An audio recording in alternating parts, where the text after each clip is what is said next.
Assalamualaikum sahabat bonsai setanah air. Jumpa kembali di channel Arah Bonsai, yaitu channel yang membagikan edukasi dan pengalaman serta inspirasi tentang perawatan tanaman hias dan tanaman bonsai. Di video kali ini saya akan bagikan update perkembangan serta edukasi tentang perawatan bonsai Sansang Sito on the Rock. Perawatan kali ini pada Sansang Sito on the Rock berikut, yaitu berupa pruning daun semuanya tanpa menyisakan daun, penambahan media tanam, dan yang terakhir yaitu penyiraman nutrisi tambahan yang sudah dicampur dengan vitamin B1. Bagi para sahabat-sahabat yang mempunyai bonsai jenis Sansang Sito seperti berikut, sahabat bisa simak videonya baik-baik seperti berikut dan usahakan jangan di-skip, supaya sahabat paham dalam perawatannya. Kondisi perkembangan Sansang Sito on the Rock berikut sangatlah subur sekali. Sahabat bisa dilihat dari akar pun sudah menembus sampai ke bawah. Dan metode media tanam yang saya gunakan yaitu metode double pot untuk mengejar menstabilkan kesuburannya. Merawat suatu bonsai jenis Sansang Sito sebenarnya susah-susah gampang. Namun jika sahabat paham dalam perawatannya, semua jenis bonsai apapun itu akan mudah dalam merawatnya. Dan apalagi memprogram suatu bonsai jenis on the rock atau bonsai yang ada batunya, tahap perawatan yang dilalui bukanlah hal yang instan dan mudah. Membentuk bonsai on the rock supaya akar bisa merekat atau menempel pada batu supaya seperti natural, sahabat harus paham dalam tekniknya dan paham dalam memprogramnya, serta waktu yang dibutuhkan juga bukanlah hal sebentar. Maka dari itulah channel ini dibuat supaya saya bisa berbagi pengalaman edukasi tentang perawatan tanaman bonsai jenis apapun itu, dan supaya sahabat semua paham dalam perawatan jenis bonsai. Dan seperti biasa sebelum saya mulai tahap-tahap perawatannya, channel Arah Bonsai masih membutuhkan dukungan dari sahabat-sahabat semua. Jadi jangan lupa like dan subscribe channel Arah Bonsai supaya saya lebih semangat lagi dalam berbagi edukasi perawatan dan inspirasi tentang dunia tanaman hias dan tanaman bonsai. Tahap edukasi perawatan yang pertama, yaitu saya akan melakukan pruning daun semuanya tanpa menyisakan satu daun pun. Tujuannya supaya daun-daun yang menguning tergantikan dengan tunas-tunas baru dengan kondisi sehat.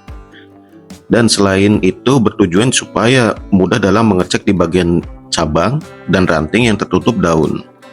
Karena hama atau kutu putih sering menempel di cabang atau ranting yang tertutup daun.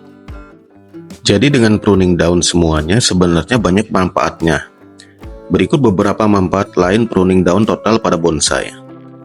Pruning daun semuanya juga merangsang tanaman menghasilkan tunas baru dan membentuk bentuk tanaman dan membantu menjaga bentuk dan ukuran tanaman, dan juga meningkatkan kesehatan tanaman serta menghilangkan daun yang sakit ataupun rusak, serta mengurangi risiko hama dengan cara menghilangkan daun yang terinfeksi.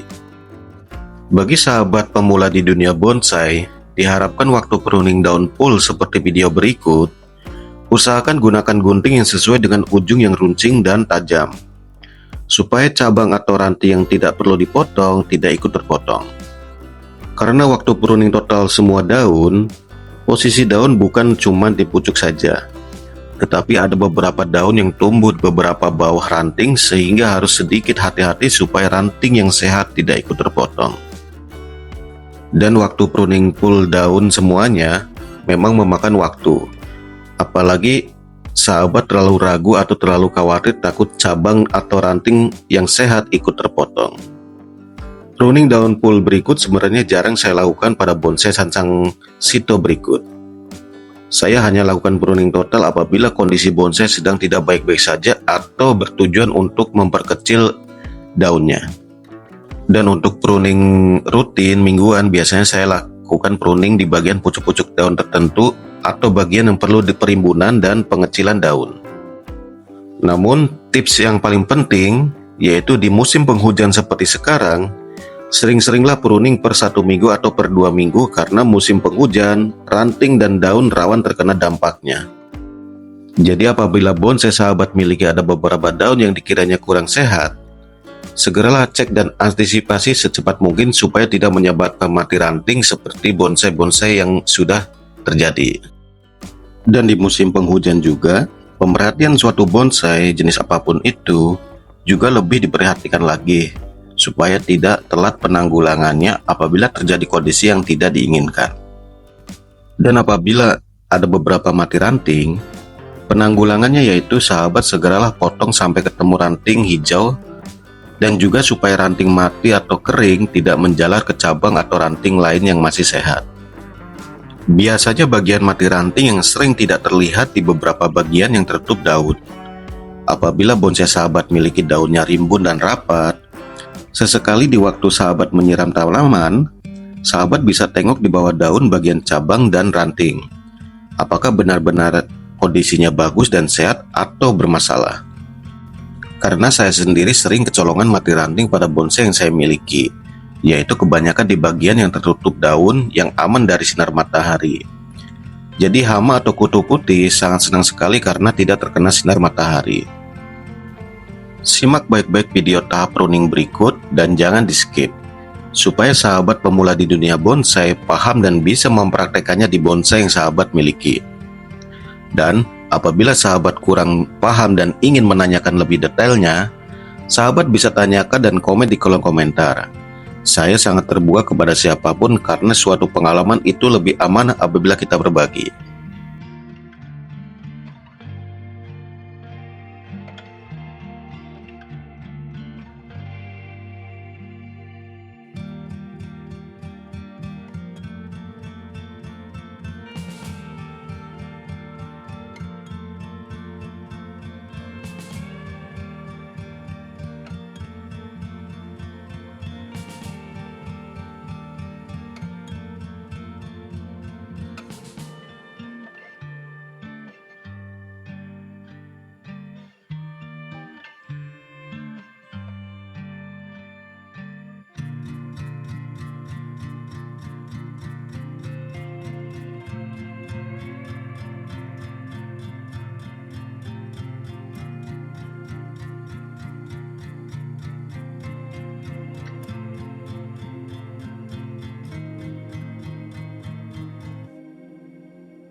Dan seperti biasa, setelah saya selesai melakukan perawatan berupa pruning daun, sebelum saya lanjutkan ke tahap perawatan berikutnya, saya selalu membiasakan untuk membersihkan daun-daun hasil pruningan yang ada di atas media tanam, supaya daun-daun bekas pruningan tidak terjadinya pembusukan yang dapat membahayakan pada bonsai tersebut atau memicu pertumbuhannya hama.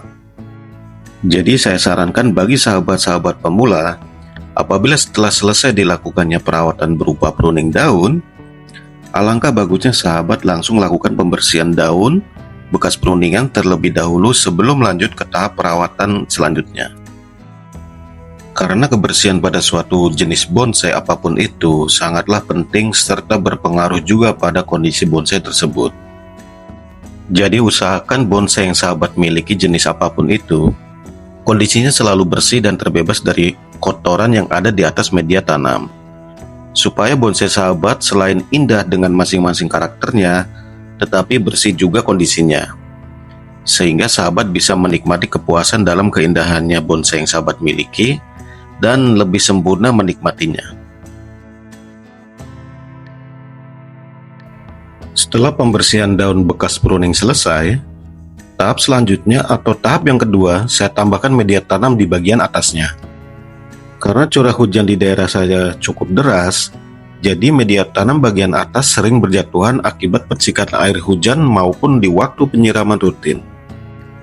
Sebenarnya tanpa ditambah media tanam pun, bonsai Sito berikut masih aman, karena akarnya sudah menembus ke media tanam di bagian double pot. Namun karena sekarang waktunya pas di saat perawatan mingguan, jadi sekalian saya tambahkan media tanamnya supaya kesuburannya tetap stabil dan terjaga. Dan media tanam yang saya tambahkan cukup menggunakan media tanam jenis pasir malang. Namun apabila sahabat mengalami hal yang sama seperti bonsai Sito berikut, yaitu media tanam sering berjatuhan, solusinya sahabat harus pasang cover atau talang supaya media tanam aman dari percikan air hujan maupun air penyiraman. Mungkin di next video saya akan tambahkan cover atau talang untuk mencegah media tanam berjatuhan. Dan usahakan media tanam bagian atas supaya tidak rawan jatuh saat penyiraman. Sahabat bisa gunakan pasir malang yang berukuran lebih besar atau ukuran nomor 2 atau nomor 3. Pasir malang yang terjual di pasaran memiliki beberapa ukuran, mulai dari nomor 1 sampai 3. Jadi untuk media tanam bagian bawah dan tengah, sahabat bisa gunakan nomor 1. Dan untuk media tanam bagian atas, sahabat bisa gunakan nomor 2 atau nomor 3. Karena pasir malang ukuran nomor 2 atau nomor 3 tahan terhadap semprotan atau percikan air hujan maupun air penyiraman rutin. Dan media tanam yang berjatuhan di saat penyiraman atau terkena air hujan sering saya alami di bonsai ukuran Sito. Mungkin dikarenakan penyebabnya yaitu di ukuran pot yang sangat kecil, serta ukuran Sito juga jarang dipasang cover atau talang pada media tanamnya. Terkecuali bonsai Sito tersebut masih ditanam di pot besar atau pot plastik.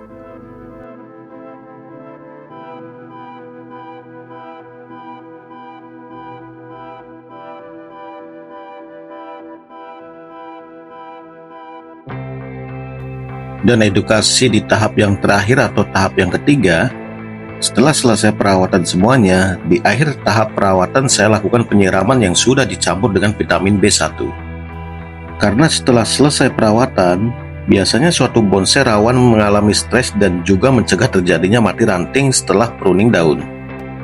Dan setiap selesai perawatan, di akhir perawatan saya selalu menyiram dengan vitamin B1. Entah bonsai tersebut stres atau tidaknya setelah perawatan, namun saya selalu berjaga-jaga atau mencegah supaya bonsai tersebut tidak mengalami stres. Namun karena vitamin B1 sifatnya kimia, sahabat juga harus atur waktunya dan takaran dosis yang dianjurkan.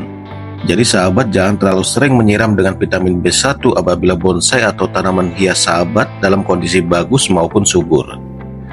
Dalam pemakaiannya, sahabat bisa lihat petunjuk aturan pemakaian serta dosis yang dianjurkan pada kemasannya. Serta sahabat bisa dapatkan vitamin B1 ini di toko pupuk terdekat maupun toko-toko online. Vitamin B1 memang berguna bagi bonsai dan tanaman.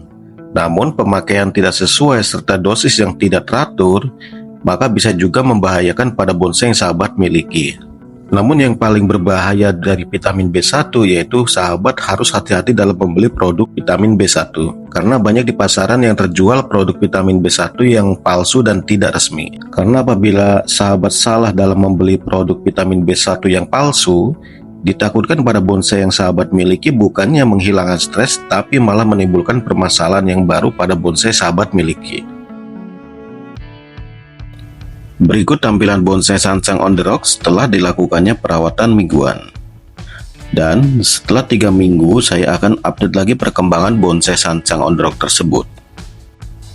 Di bagian ranting ada beberapa yang akan saya lakukan pengelosan supaya cabang dan ranting sedikit memanjang dan makin rimbun serta daun pun semakin kecil. Dan untuk perawatan hariannya saya cukup lakukan penyiraman di pagi dan sore hari meskipun terkena air hujan. Video edukasi kali ini saya tidak mengoleskan proteksi pada batang, cabang, dan ranting karena kondisinya masih bersih serta terhindar dari hama maupun kutu putih. Jadi para sahabat semua semoga bisa lakukan tahap-tahap perawatan yang seperti saya lakukan selama ini. Serta lakukanlah urutannya seperti tahap-tahap yang selalu saya bagikan dan yang terutama semoga edukasi kali ini bermanfaat bagi sahabat semua. Serta poin paling penting untuk bonsai jenis apapun itu, diusahakan jenis bonsai diletakkan di tempat yang terkena sinar matahari supaya bonsai atau tanaman hias dapat berfotosintesis. Dan jenis bonsai sancang juga sangat suka terkena full sinar matahari seharian. Dan saran buat para sahabat pemula di dunia bonsai, sebelum membeli atau merawat suatu bonsai, sahabat harus pahami karakter bonsai tersebut dan cara teknik perawatannya. Terima kasih sudah menonton video edukasi yang channel Arah Bonsai bagikan. Apabila video edukasi kali ini ada salah kata dan kurang dalam penyampaian, Arah Bonsai memohon maaf sebesar-besarnya. Ambil sisi positif dan buang sisi negatifnya. Channel Arah Bonsai hanya berbagi edukasi berdasarkan pengalaman yang selama ini saya lakukan, dan tidak ada maksud untuk menggurui para sahabat semua. Dukung terus channel Arah Bonsai dan semoga video-video edukasi channel Arah Bonsai bermanfaat bagi sahabat semua. Dan seperti biasa, channel Arah Bonsai masih membutuhkan dukungan dari sahabat-sahabat semua. Jadi jangan lupa like dan subscribe channel Arah Bonsai supaya saya lebih semangat lagi dalam berbagi edukasi tentang dunia tanaman hias dan tanaman bonsai. Sampai berjumpa lagi di next video. Salam satu hobi dan wassalamualaikum, sampai jumpa kembali.